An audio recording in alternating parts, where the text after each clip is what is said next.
All right, let's dive in. Today, we're talking all about money literacy. But instead of looking at it as this one huge, scary topic, let's think of it like a journey, one that starts with that very first piggy bank and leads all the way to a portfolio you can be proud of. It's the question on every parent's mind, right? How do we get the next generation ready for a world of credit scores, investing apps, and digital everything? I mean, where do you even begin? And that, right there, is the secret. It's our whole theme for today. The key isn't just to drop a piggy bank in their lap, and it's definitely not to overwhelm a teenager with stock charts. It's about matching the right lesson with the right age. You've got to start simple, but not so simple that it's not useful. So, when we say money literacy, what are we actually talking about? Well, at its heart, it's a life skill. It's just as important as reading or writing. It's the ability to not just get how money works, but to use it to your advantage, to feel confident and in control of your financial life. And what does that actually look like? Well, it breaks down into some really practical stuff. It's knowing what's coming in and what's going out. It's being able to plan for big things you want down the road. And it's understanding that money is a tool. It can grow with interest, but there's also risk involved. So, let's start at the very beginning. We're talking ages 3 to 7. This is our foundational building block. The goal here isn't to make them experts, not at all. It's just about getting them familiar with the basic idea of what money is.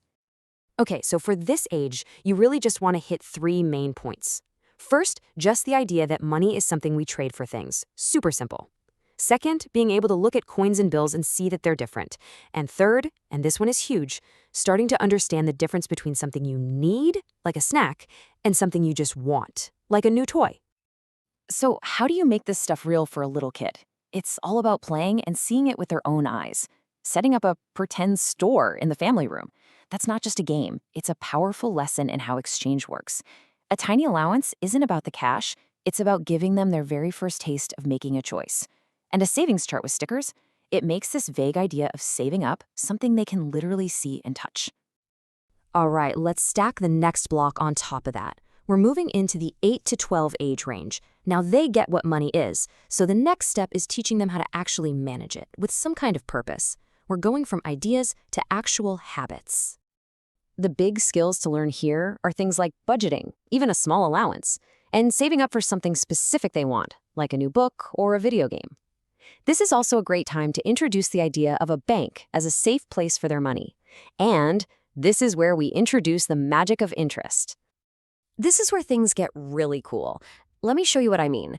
Let's imagine you've worked hard, you've saved up $100, and you put it into a savings account.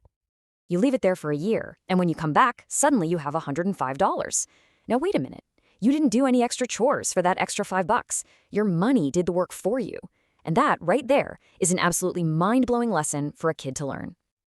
And the activities here?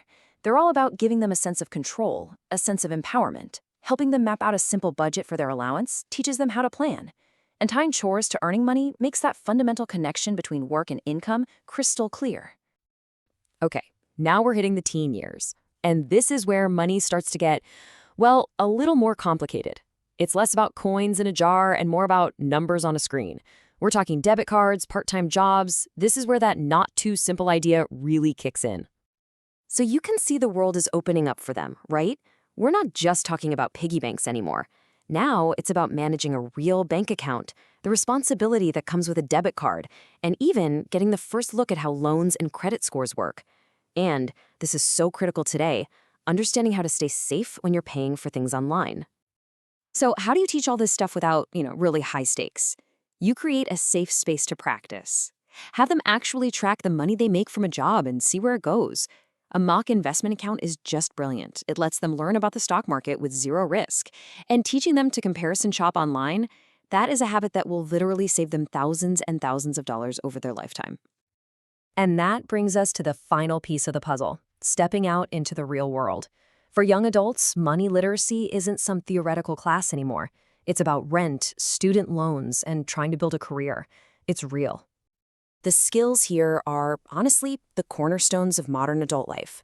We're talking about how to use credit cards wisely, how to really understand the impact of student loans, how to decode things like taxes and insurance, and maybe most important of all, how to start thinking about long-term goals like retirement. And you'll notice the advice here isn't just try this anymore. It's do this. This is the real deal. Setting up a budget and an emergency fund is non-negotiable. It's your financial safety net. Opening your own account isn't just practice, it's establishing your financial identity. This is the final step toward true independence. Whew, okay.